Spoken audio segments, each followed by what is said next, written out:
Okay. Can you hear me now? I remove this banner too. Oh, sweet. Okay, and then I want to let me go on the March challenges and give them the right link.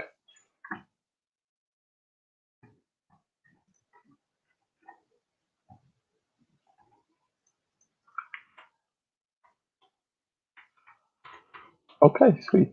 So edit this.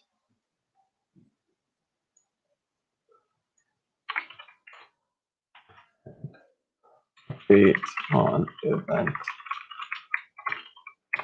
Okay, sweet. Solid. All right, then how's everyone doing today? How's your day going? How's your week going, maybe? Love to hear a little bit about maybe where everyone's from. Will this be recorded? Does Twitch automatically record your streams? That's a question.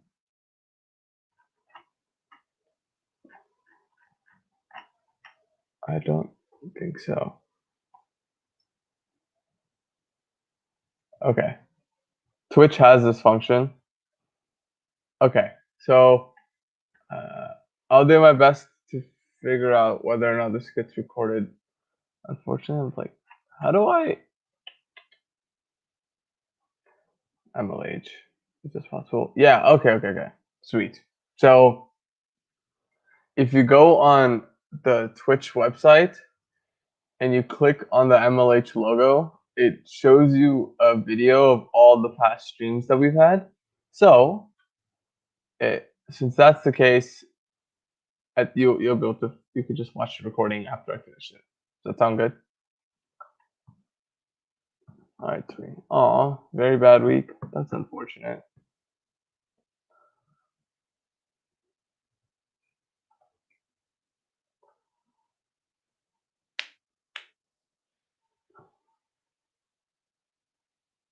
What about everyone else? How's everyone else doing? How many people do we have watching this? 20. Okay, not bad at all. We got 20 all here. That's pretty good. Okay. Ooh, third lockdown day. That's not.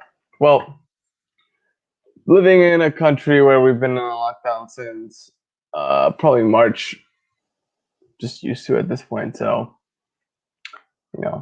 just say you're lucky that you only have to have the third lockdown and not like a super long one. Anyway,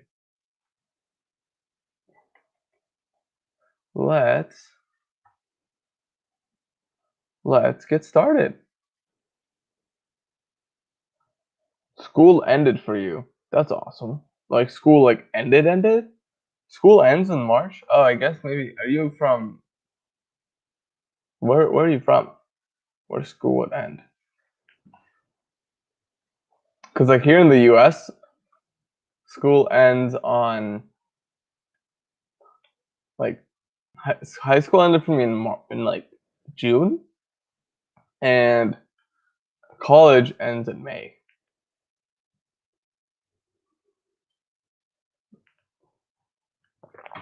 Ah, the UAE. It's pretty cool. Well, I don't want to waste any more of your time, so let's get right into this. First things first, I want to go through, I'm just going to share my screen, and probably the first thing I need everyone to do is check in. This is super important. It just kind of lets us know like how many people came and who attended. So let's add this to the stream. Okay. So first we got the March events. We want to register into this one. So I'm just gonna go into here and then say sign in now. And I want to sign in with my own account. So keep me signed in. Will be I don't really care. All right, sweet. So this took me straight to here, surprisingly. What about here? What if I refresh this page? Oh, yeah, register and check in. Okay, so there we go. I've now successfully checked into the March challenges. So we can join online events, etc., which just takes us to Twitch. Then we got this one, getting started with machine learning, checked in there, and that's it. Super, super simple. And now we've checked in successfully. So, does anyone have any questions regarding that?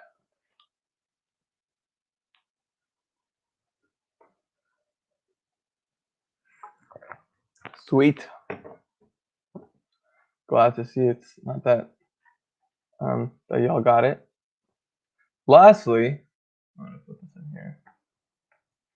We've got the March Challenge dev post. So we've got, I don't know if the project gallery is open yet. It's not, but I'm going to eventually submit to dev post at the end of this stream. So that'll probably be like in an hour and a half or so. So besides that, let's get started.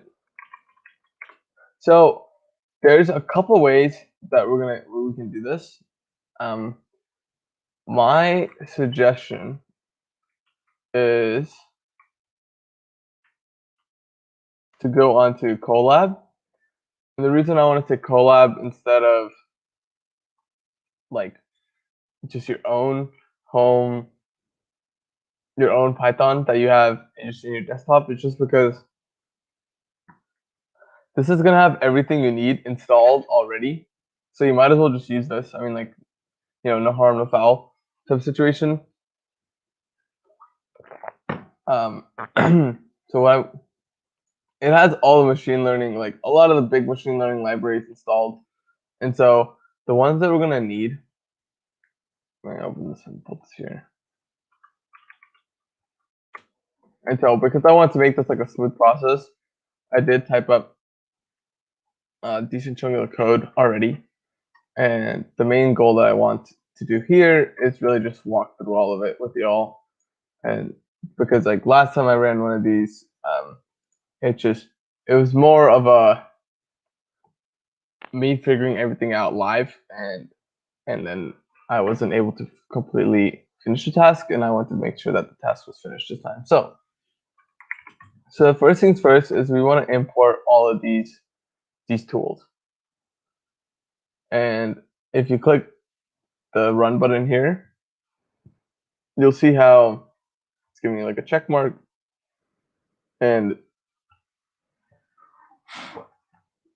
since there's been no outputs, that means there's no errors. And so everything here that I just ran has successfully been imported. And that's what's nice about Colab, is that you can easily import in stuff, and all the stuff is already ready to go. But when I was trying to get this to run on my own desktop, it took me about 30 minutes to install everything and make sure everything was running properly.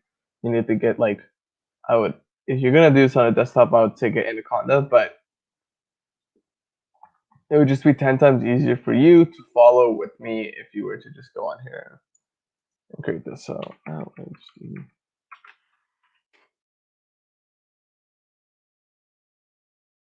sweet. So hopefully y'all are following along, and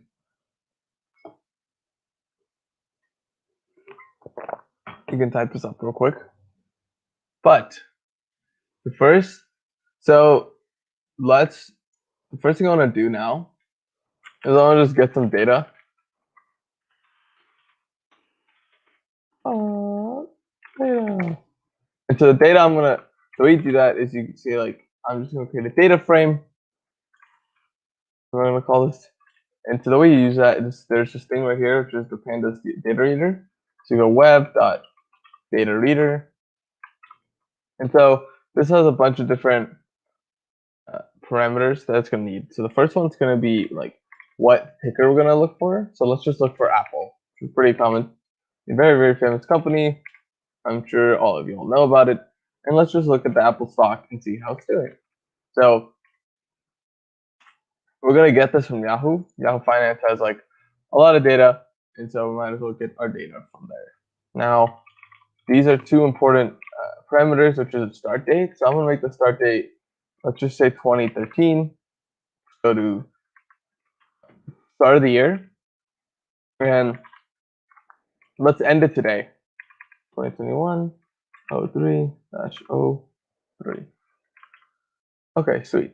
So now that we have this data, why don't we just make sure that we have it, properly displayed? So yeah, as you can see, we now have data. So you can see that the value on 2013 was $90, and if you were to be a very patient person and kept it for 8 years or so, you would have that number basically multiplied by around 6.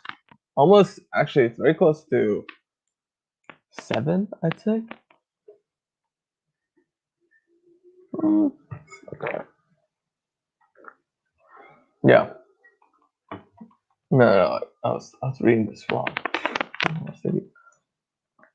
It's about 6. A little bit more than 6.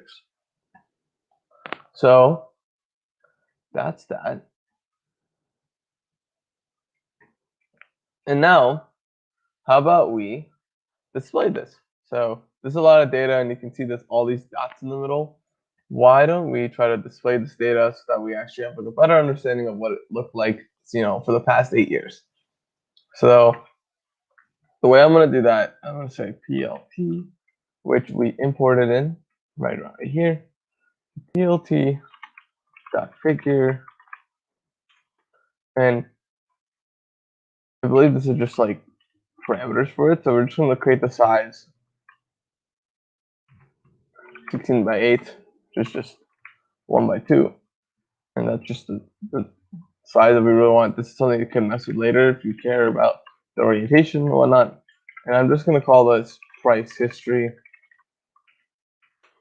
and we're going to create an X label, and let's call this time, and give it a font size of 18, because it's easier to read that way. And then we're going to have a plt.y label, and let's call this price. Let's say font size 18. And we want to plot something, right? So we're going to say plt.plot. This is going to be the data frame. And so if we go up here, there's a couple options. High, low, open, close, volume, and then adjacent close. So I'm just going to go with close, but you could easily go with open, high, or low, because these would tend to look about the same almost every single day. Like in the long term, it doesn't entirely matter which one you use, so I'm just going to go with close. Here we are, and let's just show it. So plt.show.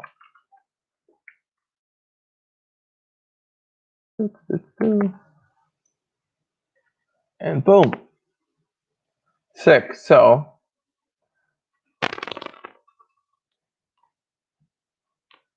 you keep getting this error in Colab. It's data reader. So here, I will just put this in the chat.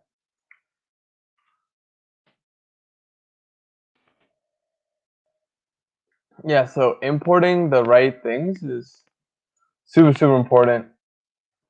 I could just copy all this and send it, put this in the chat. That might be easiest for everyone too, so that they y'all don't have import issues. Because import issues suck. So hopefully that helps. I hope it didn't wrap too much. Anyway, yeah, so as you can see, we've been able to take the price history, and it went from like $20, and it's gone all the way up to 140 at some point, and now it's gone down, and you can see around here it's like close to 120. And print screen. let's see. What is the price of Apple today? So as you can see, this is showing around 120, and the price of Apple, if this thing ever focuses, is 123. So not the best day, but you know, it is what it is. That might be the point of this. But also just a friendly reminder, I don't know how accurate this thing actually is. You know, that's something that is up to you to figure out. But don't make like some really, really big financial decisions just because of this like ML algorithm. I don't think it's that sophisticated. This is more of a introductory lesson for you just to look at like how to collect data and how to analyze data and possibly predict what's going to happen in the future. So this is all of the information for our, so now we can visualize it. We've also seen that we've been able to print it. How about we set up our data, the data frame, in a way that we can take this data frame and convert it into values that we can then analyze and then use to predict. So what we're going to want to do is we're going to use the last 60 days of data to predict the next day of data. So we're going to say, oh, these are like the last 2 months. This is what apples look like the last 2 months. And so using the last 2 months, let's try to predict what's going to happen tomorrow. This is super, super important because if we were to take all the data and try to predict what the next day is, there's a couple problems with that. One, you just don't have you don't have a lot of things to train in that way. When you do 60, you can see that there's about 2,000 rows. So you would divide 2,000 by 60, and that's how many training data sets we have essentially. But that's not really. It would be actually no, it would not be divided by 60. You would be taking, it'd be 2056 minus 60. But let's say, for example, we'd say every 100 days, then it'd be 2056 minus 100. The reason we have to do this is because we have to take the first 100 days to calculate day 101. And then we can calculate day 102 using day 1 to day 100. I hope that makes sense. But more importantly, let's see. We're gonna use the last 60 days just because, like, as you can see, you know, Apple changes in value quite a bit, and so using the last 60 days kind of just helps us understand what's gonna happen.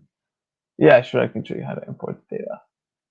So to import the data, what we're essentially doing is we're gonna get this ticker. We're gonna go to data source, and the data source we're gonna be getting from is Yahoo.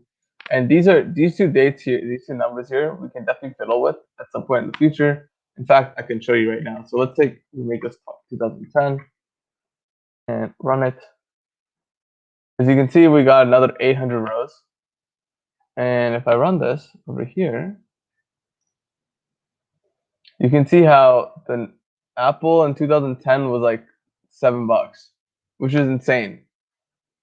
So if someone bought Apple in 2010 for like 760, then and they kept it, then they would be pretty rich right now.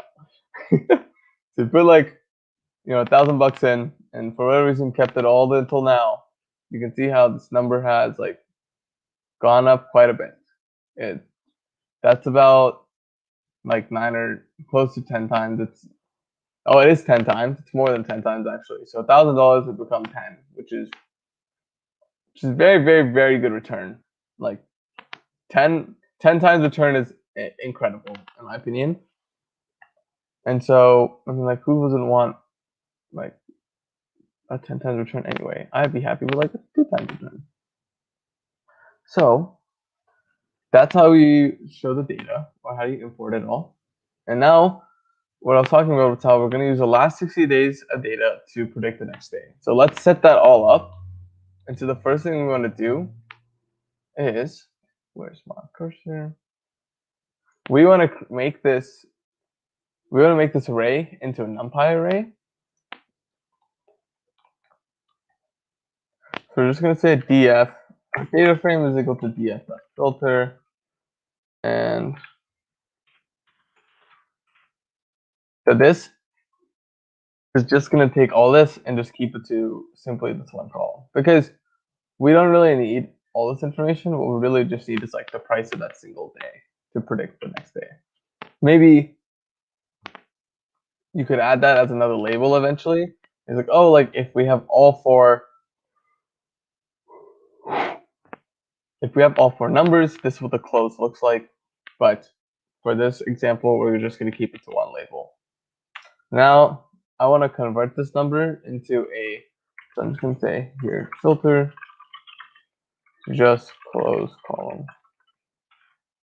And then again, now we're going to convert this array into a NumPy array, just because when you use TensorFlow and you want to predict a model, it needs to be into a NumPy array. So we'll just convert data.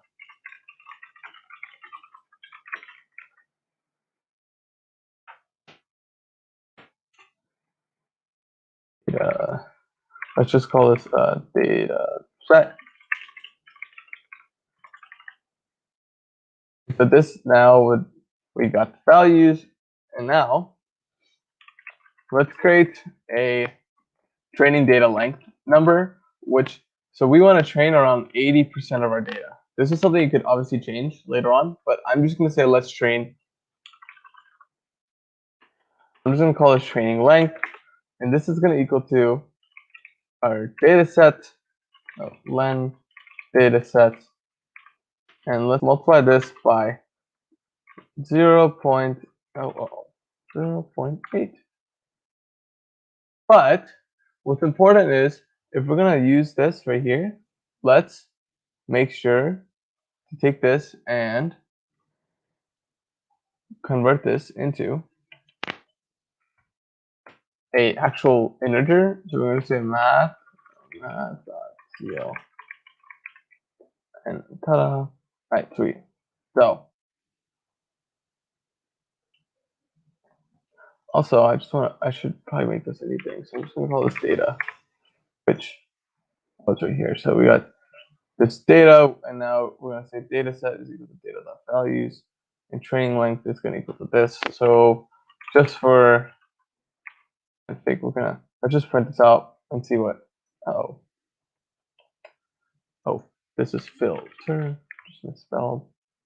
You can see, so we have 2248, which is about, what you could say is 80% of 2810.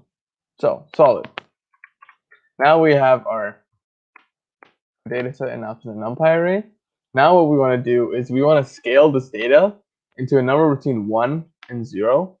And really the reason we want to scale it is just because it's a lot easier for our predictor or our ML algorithm to work between 1 and 0 instead of using numbers like 7 to 130 or 140.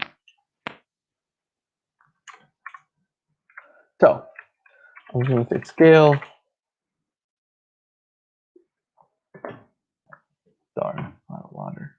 All right, we'll get that soon. Scale data. The way we want to scale it is we actually have a max scaler.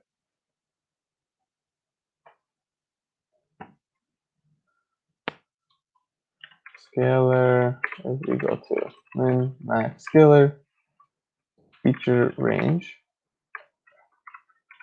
And essentially what we're saying here is we created a scalar, and it's going to, the range of that scalar is going from 0 and 1. So this number all the way at the top here is going to be, probably it's going to be 1, and the number all the way around here, whichever the lowest number is going to be 0. So with that, scale data, and this is going to equal our data set, scalar dot fit. Let me look this up real quick. This is min max scalar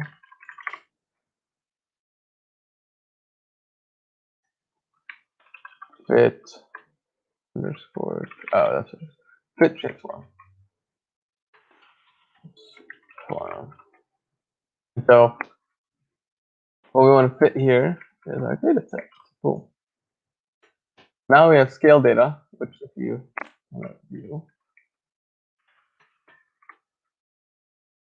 you can see here that we got just numbers that were initially they're all like actual numbers, right? Like they're like 7, 6, or 100. It went up to 123, and now it's just numbers that are scaled between 1 and 0, which is the whole point of our scale data. Sweet. So now that we've scaled data, why don't we create training data? Let's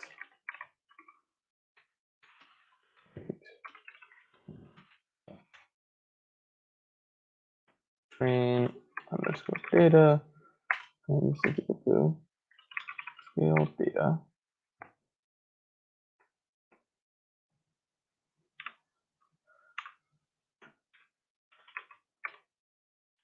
Okay. The whole point of this is we have our scale data, and the way you would want to do this in Python is basically you're saying, okay, I want data from the first index all the way to what the length of our training data length is, and this would be exclusive. So training length would end up being this would go all the way up to, like, I believe we said the number was close to it's like 2,200, I believe, and then I said comma, we want all the columns that it's going to give us, which I believe really should only just be this one column, but we want all of them. So might as well just put a colon here. This is just a little bit more robust in case there's more than one column. So now that we have our train data, we want to create a X and Y label. So let's say X train, and this is going to equal, this is going to be a list, and Y train is going to be a list. And so this part is pretty critical because what we want to basically say is our X values are the 60 days before our singular Y values. So we're gonna say, like, if you input these 60 X values, this is what the Y values can be. If you input these 60 X values, this is what the Y values can be. And so we want to create a for loop for that. We're just gonna say for I in range. We're gonna start this at 60 because if we started this on the first day, then there isn't enough data for us to input, and this is just going to go to training length. Now let's start appending. So x train append, and so what we want to append here is going to be the train for data, and we're going to say this is going to go from I minus 60 all the way to I. Essentially what we're saying here is get the data in the past 60 days. And then the Y train append, and this one's not as complicated, so it's just going to be I, comma, all the columns. Get the data of that day. Sweet. So just to visualize this, let's print some stuff out. So we're just gonna say if I is less than or equal to 60, just so that it shows you what's gonna happen in the first pass.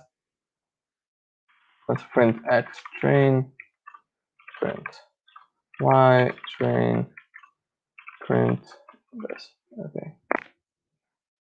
And so this, as you can see, here we have an array where, oh, this is an array. We should probably say 0. Read all the values.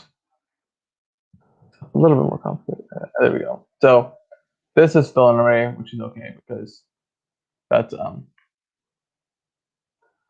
think that should be fine since we want an array of data in there, but we didn't want like a singular array for that Y value. So as you can see, it's like, oh, here are all the previous values, and this will get us to this Y value.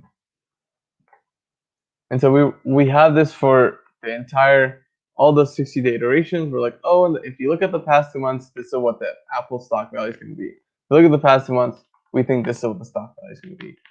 Is everyone following so far? I just want to take like a little bit of a break and just see what everyone's up to. Was the stream scheduled for 16:30? To my understanding, it was not. Oh wow, it was. That is. Oh shoot. Did I put 10:30 on there? Give me a second. This is. I appreciate the information about that being started at 16:30. 1 second.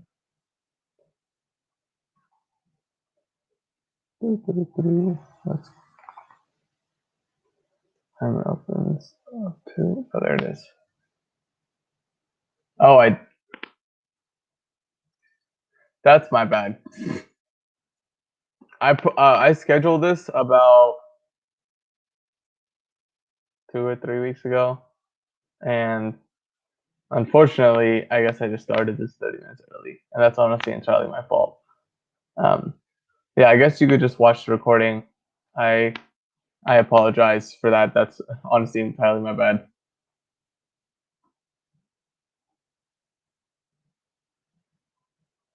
All right, sweet. But since we can't really do anything about that, how about everyone else? How's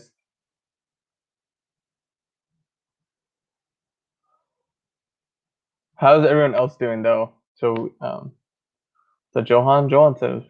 Johansson? I really hope that's his entire name.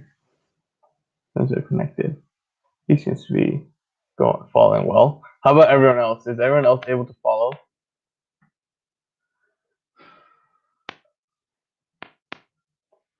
I'm gonna hope that a no response is a yes. Sweet. All right, sweet. So now that we have our training data, what we want to do is we want to train. So we're gonna build our LSTM model. So probably asking what is LSTM? Honestly, what's the LSTM? It's a neural network. Long, short-term memory. And so the whole point of this is the reason we're going to use this model in specific is because of what our data is being given, what data we're giving to in the first place, right? So if you think about it, we're going to be giving it short-term memory in the first place, right? Since we're giving it the past 60 days, you would consider that short-term memory. And so that's the reason we're going to use this model. And it's a neural network. So the reason, and so when we enter in the parameters, that's important to understand that this is a neural network. So the way we're going to create this is we're going to first say model is equal to sequential, and then we're going to say model dot add. So this is, we're basically just adding the aspects of, let's say, what's with this? We want to add like certain aspects to how it's going to input in the data and how many layers there are into the data and stuff like that. So the way we want to do this is we're going to say, we're going to have an LSTM. And so we're going to give it 50 layers. And so in those 50 layers, the first one, we want to make sure to say that return sequences is true because this is the first one. So basically what return sequences means is we're going to take the output and send it to the next sequence of sequence for a model. So input underscore shape. And one big thing about this is that this is something that you could easily mess around with for sure. There's probably a bunch of different ways that you can create a model. And so I'm going with this, but chances are you could be using something else. So we have x underscore train dot shape. And so the reason we want to say x underscore train shape one is because we just want to get the data from this and feed it into here. And so this is how we can do that. We're gonna give the shape and give it to 1, and then lastly we're gonna say 1. This is basically saying like, oh, this is what the shape is gonna look like, which is it's gonna take the first value, and it's also gonna take 1. And I believe, let's see what it says here. Positional argument. Oh, times here. List has no attribute shape. Oh shoot. Let me find it to say. What am I missing out on? Ah, we need to reshape our data. Okay, it's a little bump, but the way TensorFlow works is that it really likes three-dimensional data.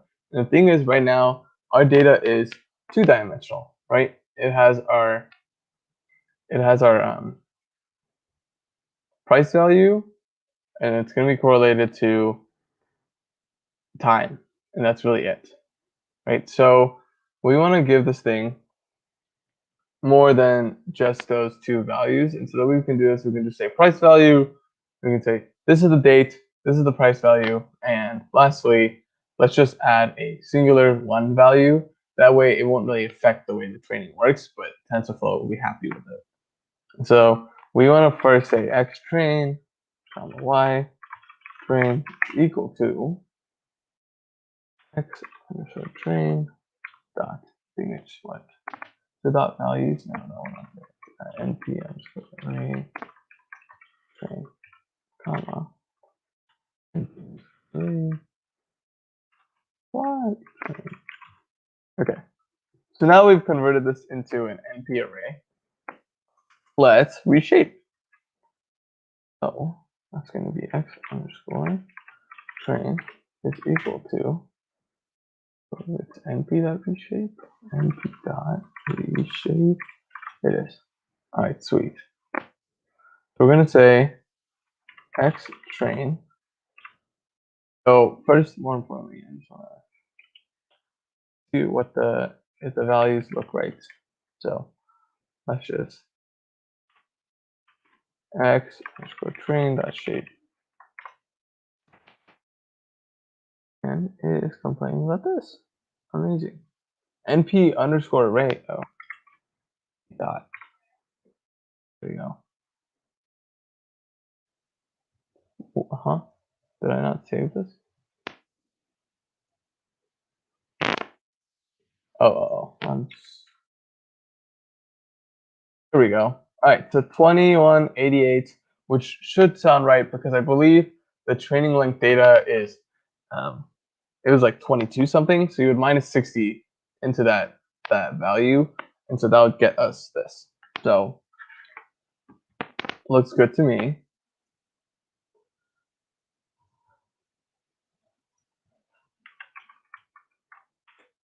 Great. So now that we know that our shape is right, we want to let our training data, when it reshapes it, we're just going to say that our first value is going to be shape, and it's just going to take our 0th index.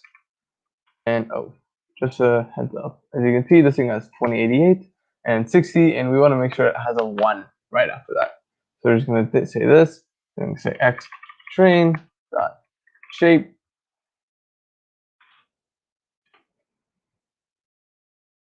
1. So now it has 2088 or 2088, 60, and now we want to just put a 1. So we're going to say 1 here, and if we were to run this, whoops, where did I? Oh, did I forget a parentheses? Order must be true. Where did I?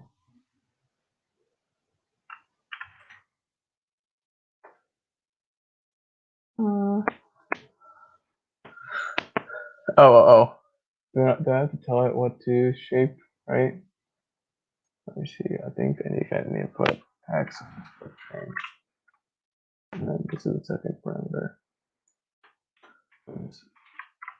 Try this out. Let's see. Yeah, A is the array, and then the new shape.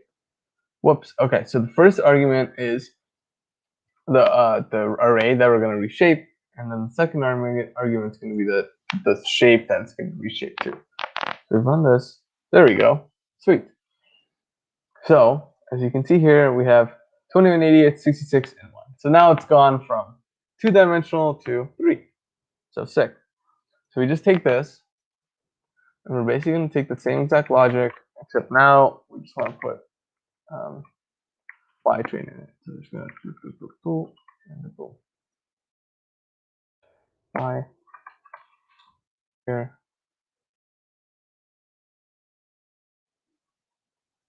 How did I mess this up? This means the same thing.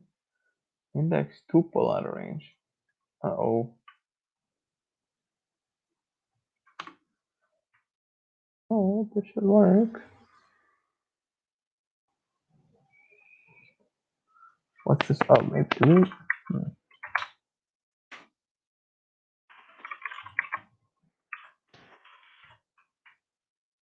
Y underscore train that shape. 2088, comma. Oh, so it's already one value already, which is true. Okay. So I think actually, I need to just, let me look at my notes real quick. Just need to make sure I'm doing this right. Because there's always like little quirks that it needs. Okay.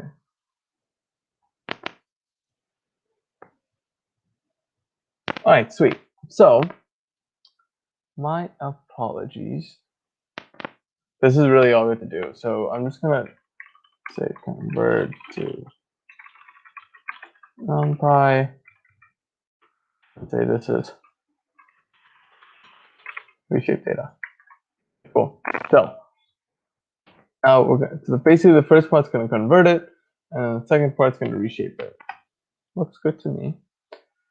And now we can actually go back to building our LSTM model. So we're just going to go back. So it's a sequential model, and first part's going to be LSTM, which is going to have 50 neurons. And I believe this part should like not complain now, and it's not. Okay, cool. Next, we want to add another LSTM. Same thing, give it 50 neurons, but this time we wanted to not return anything. And so since this isn't the first model that's being added, we don't really have to tell it what the input shape is. It's already going to know that from the previous model. So this is good to go. Next. So when I was researching,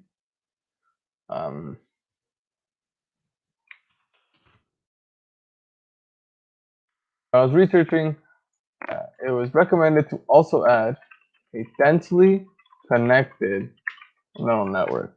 And so this is going to be model.add dense, just densely connected neural network. This one's pretty simple. All you have to do is just tell it how many neurons that. So this is something you could definitely mess with. So I'm just going to go with 30. But the last one that we're going to have, let's just say dense 1. The more layers you have, I believe that should be more accurate.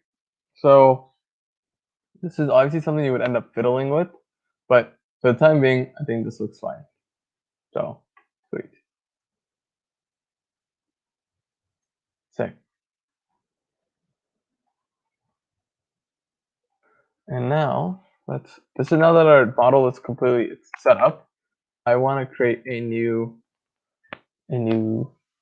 box of code. And in this one, what I want to do is I want to get ready to compile it and set up optimizer, and then lastly, run it. So, say model compile model, and quickly I just want to see how's everyone else doing. So the reason we don't need to reshape the Y train is that's just honestly, this is more of like a TensorFlow specific thing. So the way it really wants the X train is just, so the reason we're not going to reshape the Y train is because we only need one output, right? We're trying to predict a single value price. And so that's why our Y train value is going to be just a singular value, but our X train is going to be Positional argument. You need a equal sign after input shape. So it should be y train comma input shape equals. So if I go to, as you can see here, is that what I think that's what's complaining about? Return sequence input shape is equal to, and then it should be input shape is equal to x train dot shape. So not dot input shape. But yeah, since the output is a singular value, you don't need to reshape that. But just because of the way TensorFlow likes to analyze data, it prefers to get 3 dimensions in. So, but honestly, it's only going to end up really be using 2 because the third dimension is like the same thing for all of them, since it doesn't really actually have any legitimate value, since the main 2 things that we just care about is date and the price. Sweet. Does anyone have any other questions? I'll wait a couple seconds.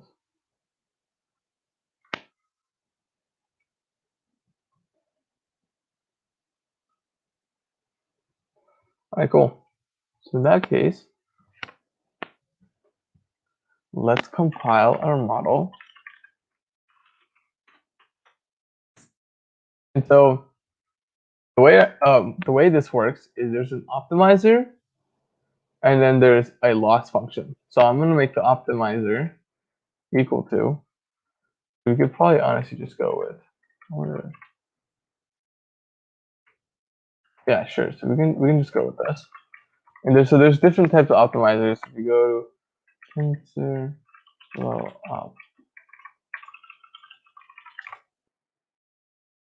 So there's Atom. That one's pretty popular. And these are just a bunch of different algorithms, and they all just kind of use different methods to optimize our model.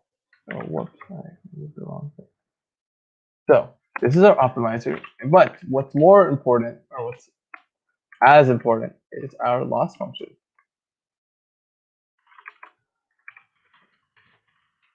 Our loss function that we want to use is a mean squared error function. So the way a mean squared error function works is, let's just say, for example, we have there's like a predicted value that our ML algorithm is going to use, and it's off by our correct value by 2. So if it's off by 2, then we're going to square that.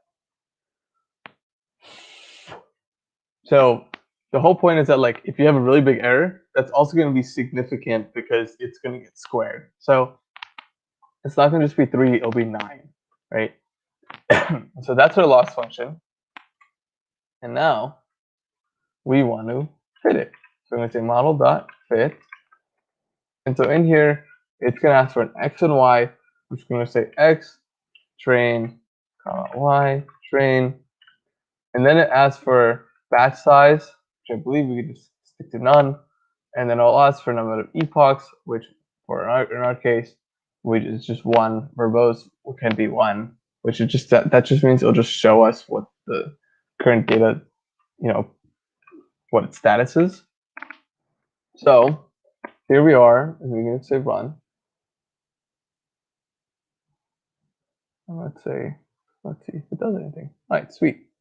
So as you can see, it's going through our entire batch size. Now it's surprisingly quick.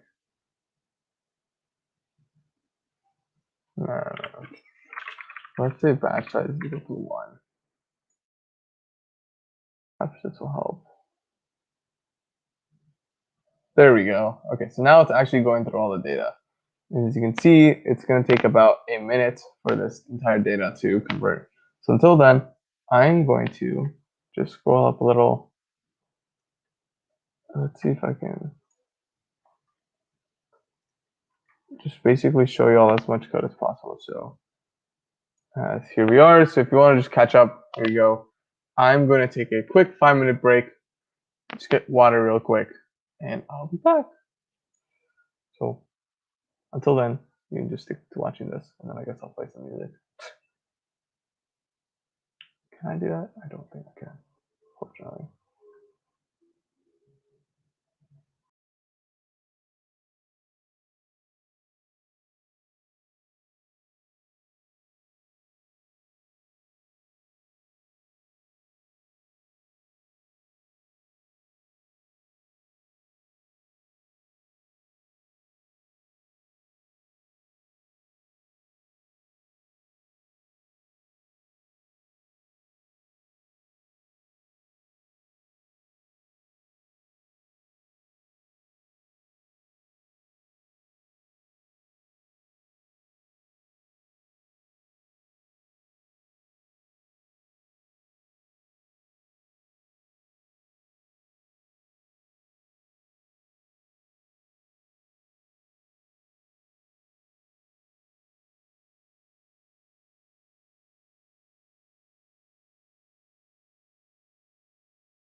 Okay. Well, all looks like Adam left. Bye-bye. Thanks for the profile picture.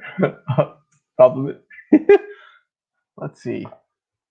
I apologize. That break took a little bit longer than I expected. I accidentally went to go get water and spilled all of it on my table. So I had to clean it up as quickly as possible. I'm not gonna lie, it's still pretty wet, but the show must go on. So how is everyone doing so far? I hope I showed enough of the code for everyone to catch up.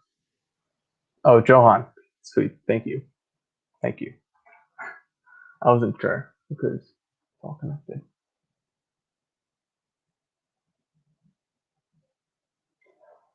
All right, let's see.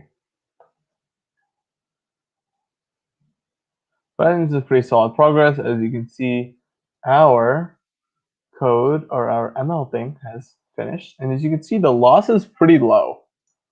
And so hopefully that means when we look at our error will also be low, which we will look at in a little bit. So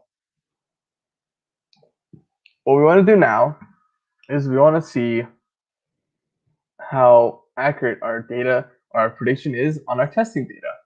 Right, so this part's super important because usually what can happen is sometimes our training data will be super accurate, but our testing data won't. So let's create test data. And what we want this to equal to is our scaled data. And if you look at our testing data, train data goes from 0 to train length, colon, to n, right? So what we want to do is we want to say this can go from training length, but one thing about this is that we want to say minus 60, just because if you do minus 60, then it'll get the last 60 days, and then the training data is that next day. And so we want to say minus 60 colon, comma, colon. So we're going to get all the columns, and just so this minus 60 is like it's a little quirk, but it's necessary for us because otherwise what will happen is that we'll be missing out on 60 days of testing data, and we don't want to do that. So now let's create our X test, which is just going to be a blank array. But our Y test, we can actually just make this equal to, let's say it's going to be data set. It shouldn't be the data set. It should be should we get the scale data or the data set?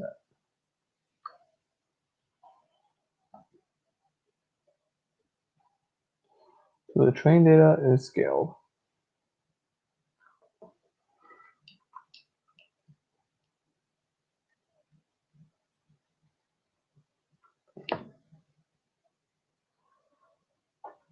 Oh, data set. And so the reason we want to make this a data set and not the scale data is just because when we have our predictions, when they come out, we're going to have like, oh,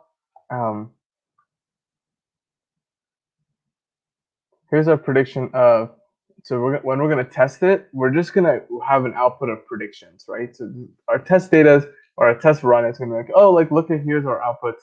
But now we want to compare this to the actual Y test data. And so that's why when we compare it, we're going to use data set. It's just easier for us to look at the numbers because when we get our output from the X test value, that will also be actual numbers, right? So it'll be like, oh, like I think the price is going to be $95 on this day. So then Y test will be like, oh, the price was actually like $97. So close, but you're off by $2. Like, that might not make a lot of sense right now, but once we type this up real quick, hopefully it will. So let's see, Y test data set. And so this, we wanted to say it's going to go from training length onward to this. So this is just going to say, okay, we want to take all the numbers from training length onwards, and these are all the values that we are expecting to get. Now let's create our Y test, our X test values. It's going to be for I in range. This should be, what's it, 60, comma, len of test should be underscore. Now we're going to say x underscore test append, and this will be basically the same logic as we had here. So we're going to say test underscore data, and we're going to say I minus 60 colon I, comma colon. Right. So basically, it's the same logic here, and we're just saying, okay, we want to go from 60 to the length of our test data, and we're gonna when we append every single of those points in that for loop, we're just gonna say, oh, we want to start 60 days below the I value, and then it'll go up. Sweet. Now,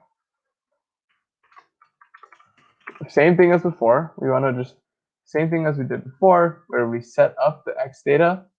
There we go. And we like reshaped it and everything. So we're gonna say x test equal to x test np dot array x test. So now that we've done this, we're going to say x test equal to np dot reshape x test, comma. So what we actually could do here is we can just take this right here, paste it into here, but x test. And for the way I did that, if you were interested, if you click on one of these and you see how it like highlights where the other x tests are, what you want to do is if you press Control D or Command D on the Mac, if you press Control D, it will select the other one and it'll just go in order. So it does the ones that are next first and then it loops. So this is important because like if I don't want to select the others and I just want to select the ones in front of me, then you can use Control D. So here we are, we have reshaped our data, and now we say get predictions. I'll actually add reshape and convert to numpy. So now that we're in here, we're going to say pred is equal to model dot predict next test.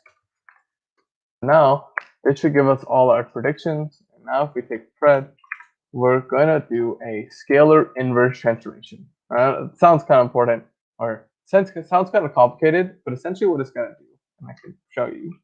Let's say print pred, do a scalar inverse transformation, pred. So all this is really doing is it's going to take those 0.1 values and it's going to be like, oh, 0.1. But what it's actually going to do is going to take 0.1 and put it into an actual price value again. So as you can see right now, if you run this, you can see like these numbers are hard for us to read. It's easy for the computer to know what that means, but it's hard for us to read. So instead, if we do an inverse transformation, we can print this out again. And as you can see, now it's back to numbers that actually make sense for us. So it's gone from those 0.01 or 0.088 or whatever, and now it's the actual values that we care about or that we understand. So here we have our actual predictions now. So now what would be a good idea is we can either graph these values, we can also look at the error in the testing data, and we can also just print out to we can print out to a table and just compare the values and see like how close they are to each other. So first things first, I want to just see what the error is. See total error. So the same way we used a root mean squared error. So I'm going to take this and we're going to use a root mean squared error. So it's called RMSE, which is as you can see here, RMS prop, like RMSE.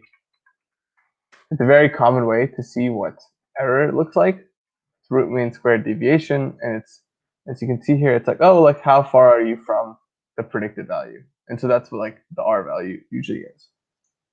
And so you're trying to get the R value to be as low as possible. So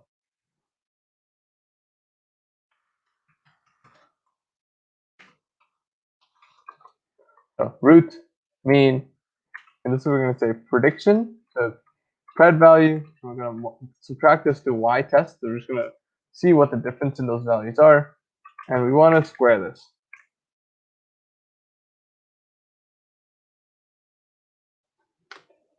All right, sick. So now let's just print this out and see what our error looks like. And an error of 3.91 is actually like decently low. So that means our estimates are actually like pretty accurate. So that's good to hear. That we always love seeing decently accurate models.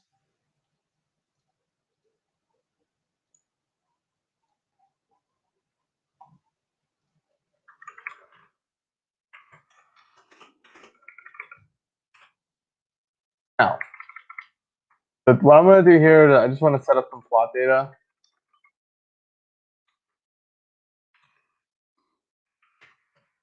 The reason I want to set up this plot data is just because I just want to set this up so that it's honestly easier for us to like visualize how close our predictions are to our actual test data. So this is how we're going to do it. So here we have our train, which is going to be training length. So this is going to go from our data to our training length and training length, right? Hopefully that makes sense. And now we have valid, which is going to be data. In fact, yeah, I'm just going to call this expected. This is going to be training length onwards, right? So here we have our training data, and then here we have our expected values, right? And expected predictions.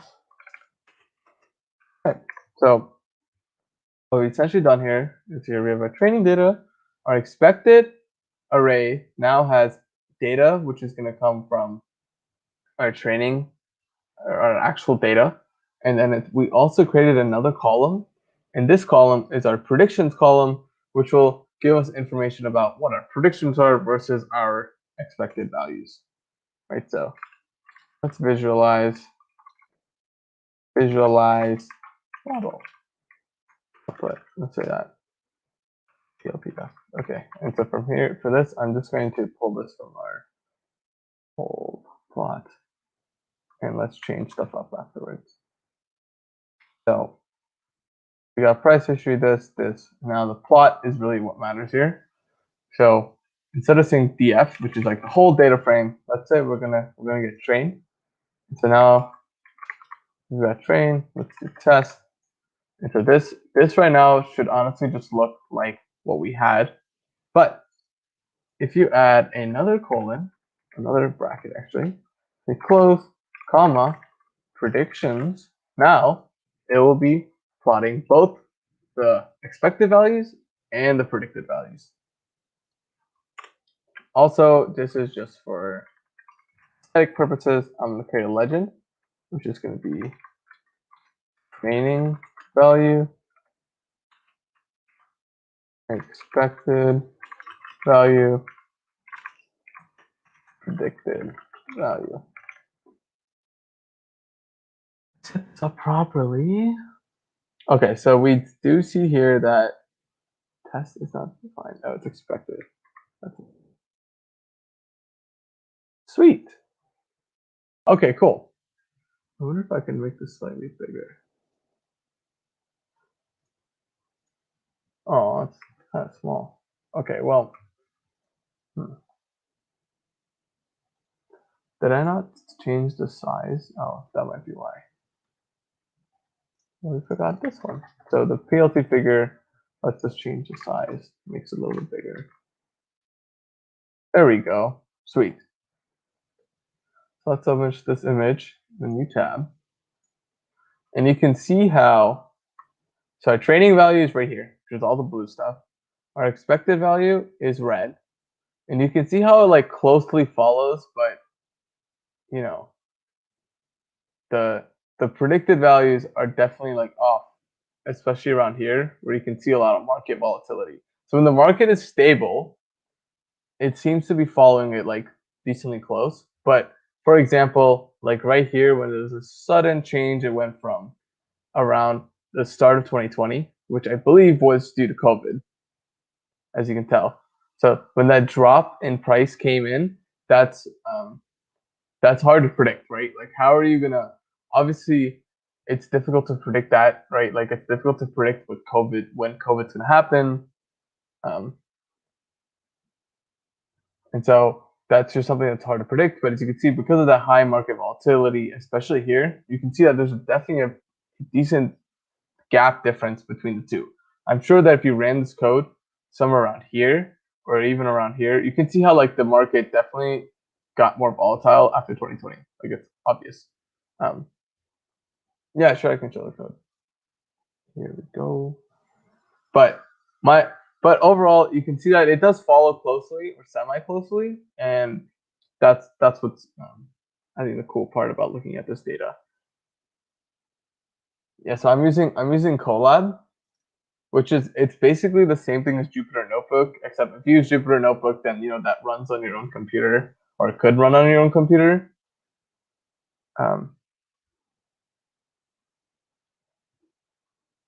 Yeah, so this is actually the error that we saw here in RMSE.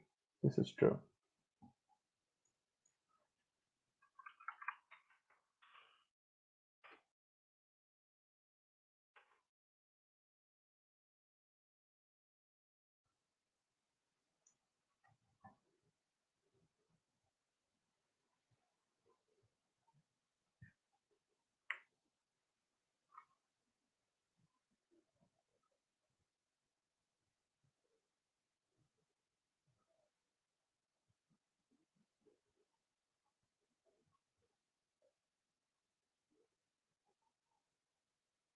So I wonder if I did that right. I think.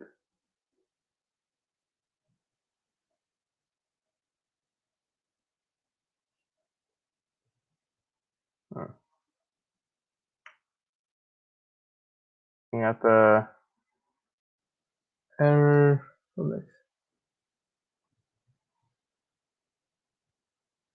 I got an error for the expected predictions.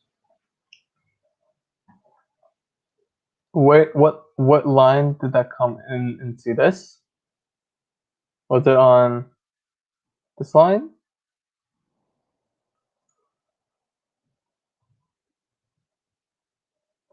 The above exception is the direct cause. Yeah, could you send like the whole line or something? Perhaps that way we can actually like debug this. Let's see what else. What did I want to look at?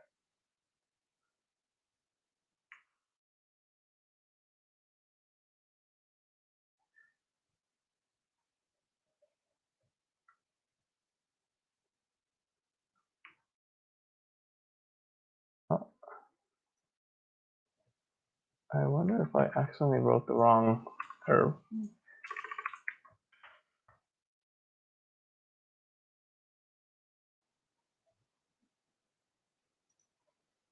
Oh, I think I might have forgot a parentheses or two. Let me copy this over from my notes. Oh, Fred. There we go. So it's not really the biggest difference, but the number has increased by a little bit. I just forgot some parentheses, so click on with this and put this in here. Just so that we can look at. So basically, we just forgot parentheses. We forgot to like bracket out the square. So I believe what's happening is that the mean itself is getting squared. What we want to do is we want to square the value inside and then get the mean of that. So that's that. Let's see how everyone else is doing.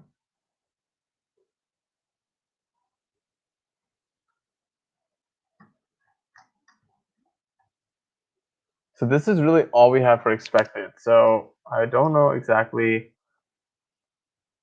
what differences. Why don't you could send a text, like line of text. Discord general chat tag. That's a good idea.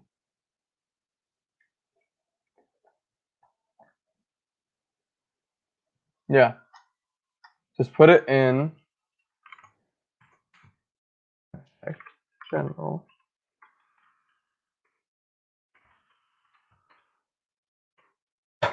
Oh, also, when you do tag me, my name has 1A, so if you put 2, it probably won't come up.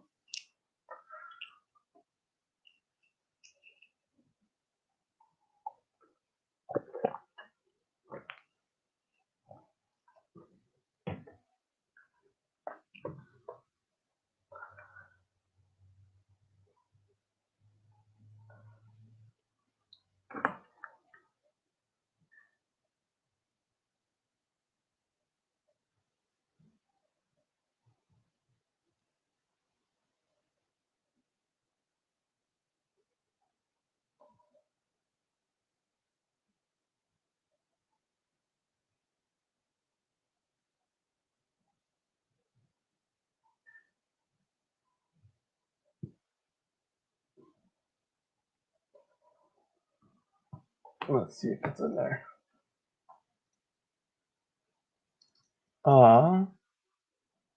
You put a minus sign instead of an equals. So it's expected, predictions, and make it equal to pred, not subtract.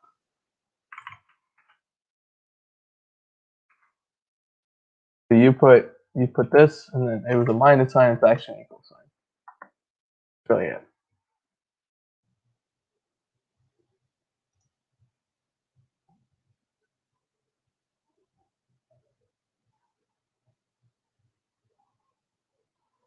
All right, sweet. All right, no problem. So let's see what else we got here. Honestly, the only really other thing that we could look at is possibly to like we can look at what the actual numbers here are displaying. So the way we can do this is actually very, very simple. Since we created this expected value, we can just literally print it. And as you can see here, this shows us like what the predictions are. So you can see 42 versus 43. So as you can see, some of them are really close, right? Like 42, and that one's like only cents off. This one's 127, and this one is so like. But then around here, around March, actually, you can see the predictions are wildly inaccurate, right? It was $11 off on the first, about, and it thinks today it's going to end at 116 again. So it's basically predicting a downward movement, but like that's just because the market's being like super volatile right now. So it really kind of just depends on, I guess, day to day, or the market volatility can definitely cause a lot of inaccuracy in this. And the thing is also that you would probably care most about this maybe when the market's volatile. So I would personally I would definitely recommend against using this to make business decisions and perhaps just look elsewhere. But again, this is a good way to print out the code properly. Let's see. Could you explain how we would do it using CSV data, so data from a CSV file? Sure. So the way you would really want to do that is instead of using a web data reader, as I used here, you basically just want to read your data frame should just import from a CSV file. So it should be like, I believe it should just be like data frame. First, you have to open up the file, then you're going to create a for loop or something, and that's going to loop through the entire CSV file so that you can put it into an array. And then after that, you're good to go. So I'm sure there's a lot of good tutorials as well on that. You can look up like how to convert a CSV file into an NumPy array. So the main thing that you want to do is just remember you want to convert it into an NumPy array because that's what will eventually be used to analyze the data and predict the model.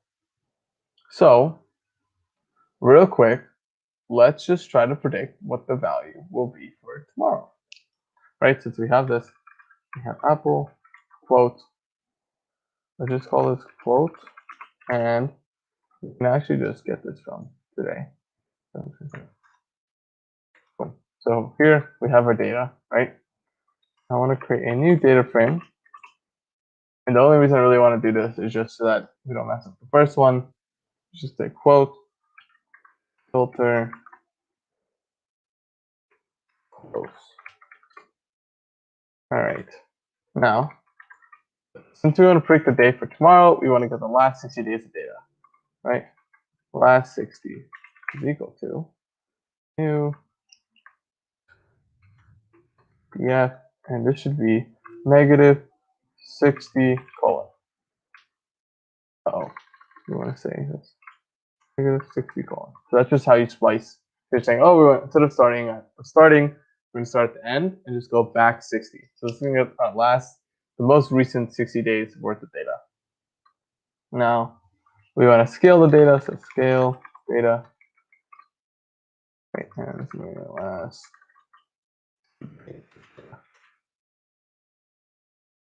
Scale it. We're going to say last 60 scale equal to scalar dot fit that is transform fit transform new yeah oh no last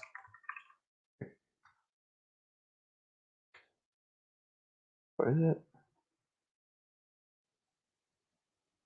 English transform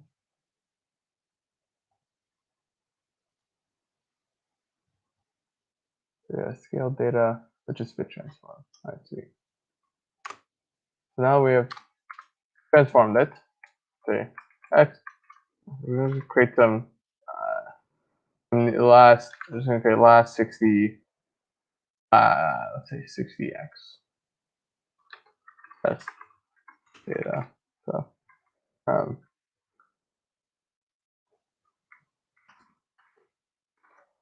x last 60. So that's and then x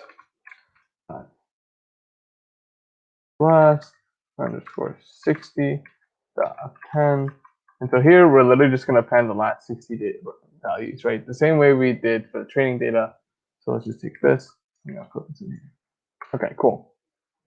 So here are the last 60 values. And now what we're going to do is we're going to use this last 60 days of value to predict what's going to happen in the future. So before we do that, we're going to do the normal reshaping thing we usually do. So we're going to take this, put this in here. I'm going to copy this. Boop, boop, boop, boop, boop, and boom. So convert and reshape. So we've converted and reshaped the data. And now we're just going to say prediction price. And this is going to equal to model.predict x underscore last 60. Now we're going to say prediction price. Oh.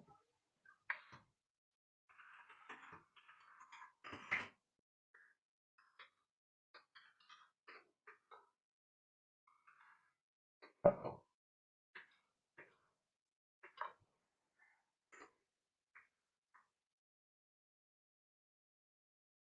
Where did I mess this up?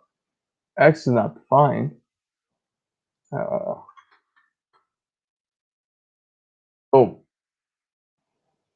there we go.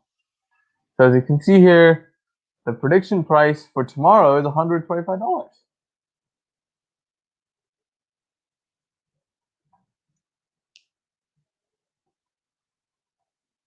Not bad. Sweet. So I guess I can give everyone here. I just want to spend some time now answering any questions anyone has. And I am happy that I was able to finish this rather a little bit earlier than, go to the brink of time and rush on this. So I'm glad that we have like a slight little time refund. But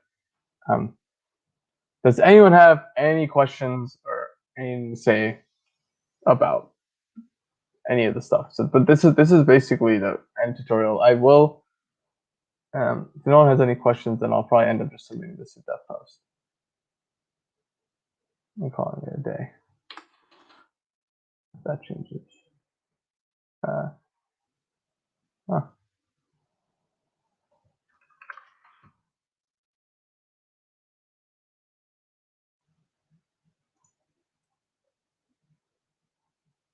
Do I use this for trade profitability? I do not use this. I literally actually learned this like last week. So um, I would not recommend you to use this for. Would definitely not recommend you use this. I don't think, especially in the market right now. But if you want to try, go crazy. But I'm not a financial advisor, so just don't come at me.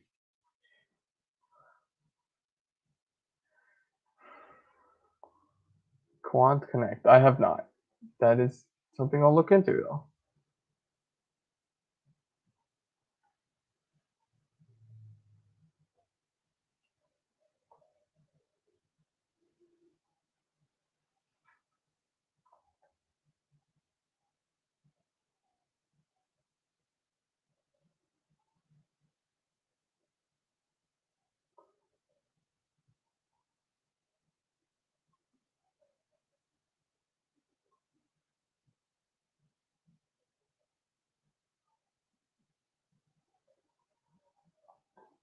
Oh wow.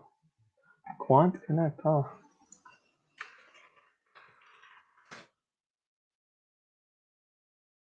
Very interesting.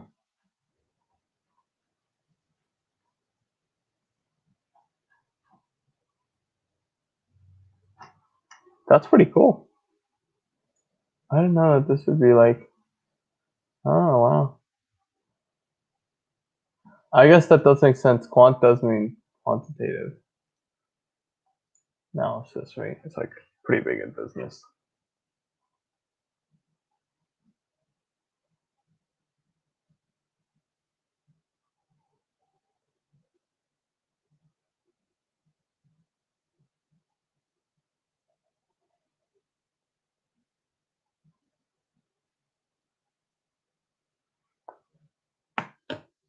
Sweet. Does anyone have any other questions? Otherwise, I'm gonna post this on DevPost. DevPost file. Let's download this. Go to, I think this is the join hackathon. I'm working solo. LH.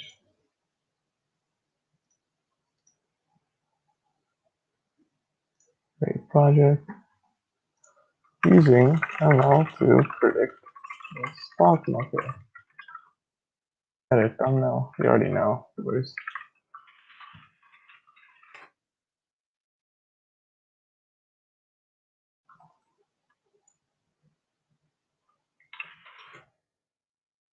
edit thumbnail? So it downloads.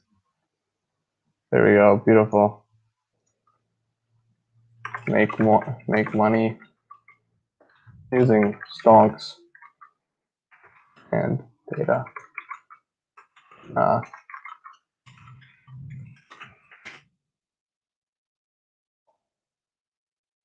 Inspiration. I forgot. Wanted to just mess with ML data, stock data, and try to use ML to predict.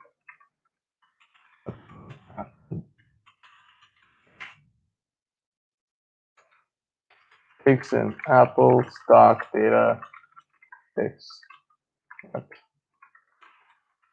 a stock will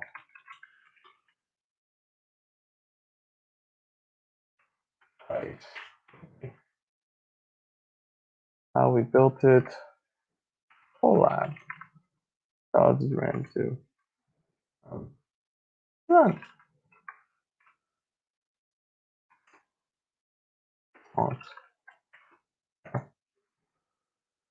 Accomplishments we're proud of.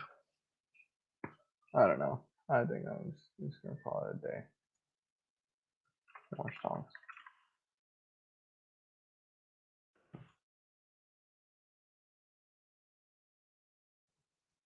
I wonder if I could share this file.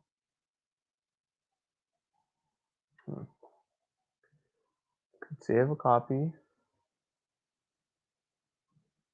in GitHub.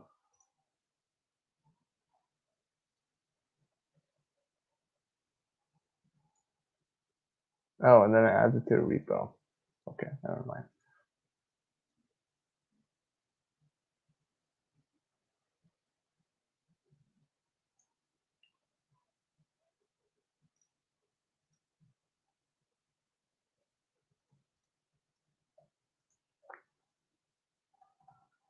Boop.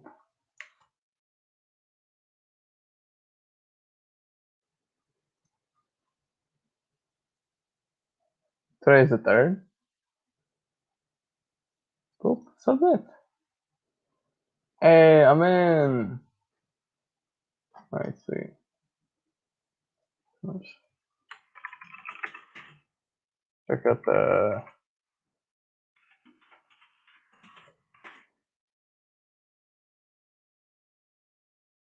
sweet. That's basically that. I think we've had just a couple of struggles left, but I think that's really the end of this.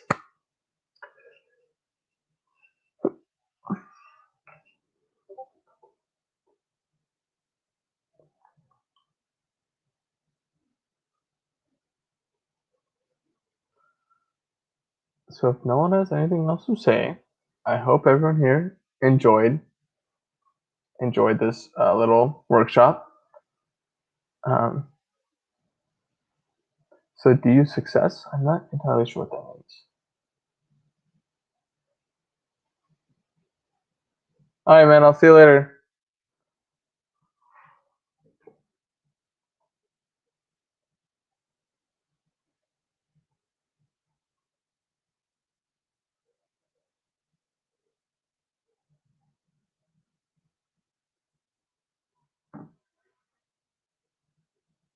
Yeah, we just finished, but that's okay.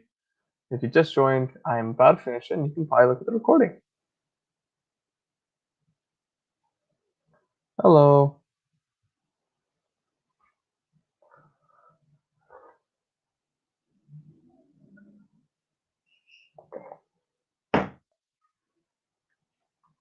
Sweet. I'm gonna wait for any straggling questions. But besides that, though,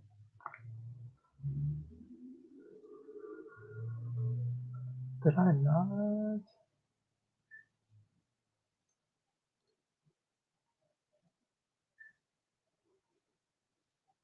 Did I put it in something else? Oh goodness.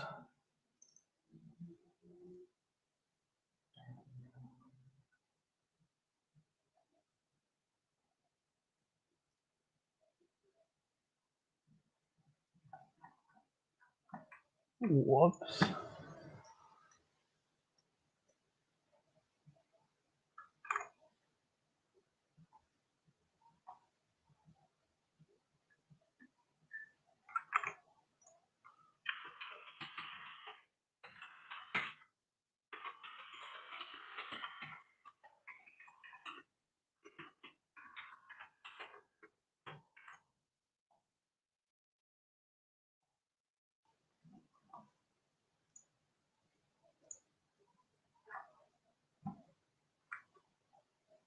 Oh shoot.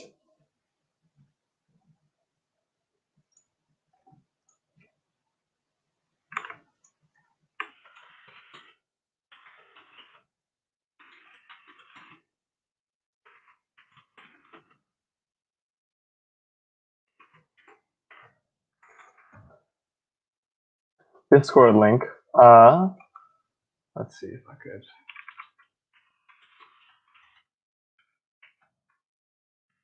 Try this.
All right. Well, okay. In that case, I'm gonna call it a day, and I will see y'all later. I'm gonna put in the announcements probably if so it's late the link to this, but you can probably also just stick here just like if you want to see the recording or something. Other than that though, bye bye everyone. Hope you all enjoyed. Peace.